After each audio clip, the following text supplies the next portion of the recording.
Hello, lore-keepers. Welcome back. Let us see where we left off, shall we?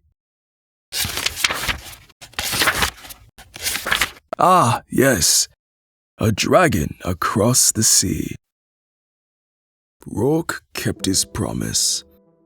Giwin was watched carefully each and every day, month after month.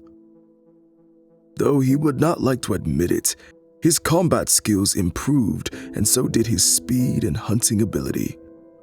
He was becoming a true dragon through and through. Many of those in his brood kept on congratulating him, and even Falsey was able to push aside his pride. Sometimes. Though Giwin couldn't admit that he was hollow on the inside, every victory in training, every successful hunt meant nothing. The moon hung over him like the eye of Rourke, beaming with a white light, finding him in the darkness of his cave. He's been sleeping closer to the edge of the cave, hoping to hear the sound of the waves, or the echo of his parents calling his name. I can't keep doing this forever. It doesn't feel right. Giwin stared at the moon before turning to see the rest of the young dragons sleeping in the same cave. Falsey, Brekka, Lamoni, Verko, Tam, all being watched by Falsey and Verko's older brother, Rovik. Giwin got up, pushing himself off the ground slowly. Maybe Rourke should have not taught him how to hunt. It was a test of stealth and speed, something Giwin had both of. He knew the location of every pebble in the cave, the stone that made the most noise when moved, and every place the moon touched. Yet, it was not enough. Where are you going? Falsey lifted his head, the rest of his body still. Leaving. I'm tired of waiting for the sea to bring back my parents. My father would kill you. He already has. Falsey dropped his head before staring into Giwin's eyes, seeing how cold and desperate they were becoming. Falsey, I can't live like this. I know my parents are out there. I'm tired of waiting for the sea to bring them back. Rovik stirred. Giwin and Falsey immediately stared in his direction. However, he simply yawned, settling back into his sleeping position. You don't even know what's across the sea. For all you know, Giwin, they could be. Shut up. I refuse to give up on my parents like Rourke has. Giwin moved to the lip of the cave. A single step and he'll be off the cliff. Falsey closely following him. If I yell, they'll come and stop you. Giwin turned around, bringing his face mere inches from Falsey. They lost their chance when they told me about my parents. In a speedy but silent motion, Giwin sped off, jumping off the edge of the cliff. After feeling the wind kiss his scales, he extended his wings, gliding into the night.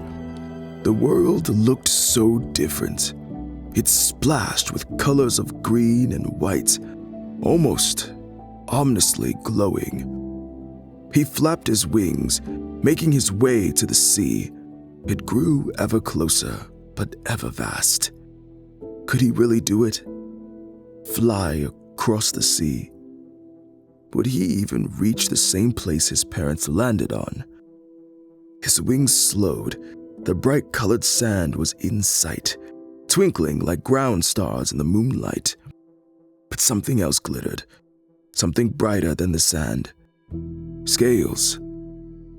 White scales. A bit too late to turn around now. Rourke spoke without turning, his gaze so intently on the sea. Uncle Rourke, You are going across the sea. Giwin's heart nearly leapt from his throat. He wanted to refute his uncle's claims, but something rose in him. Something akin to magma. If he couldn't stand up for what he wanted now, to Rourke, he could never stand up to the ocean. Yes, I was. Rourke finally looked at the young dragon, his face unreadable.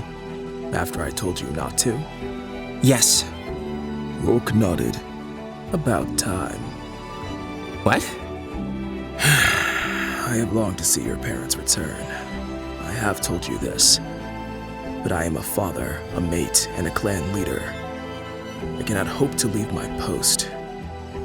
You, on the other hand, have no such responsibilities. So, is this a go-ahead?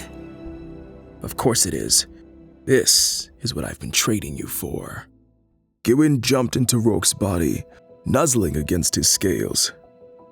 Thank you. I'll bring back my parents, I swear. Come back as a family. That's all I ask. And Giwin, if they're with the stars,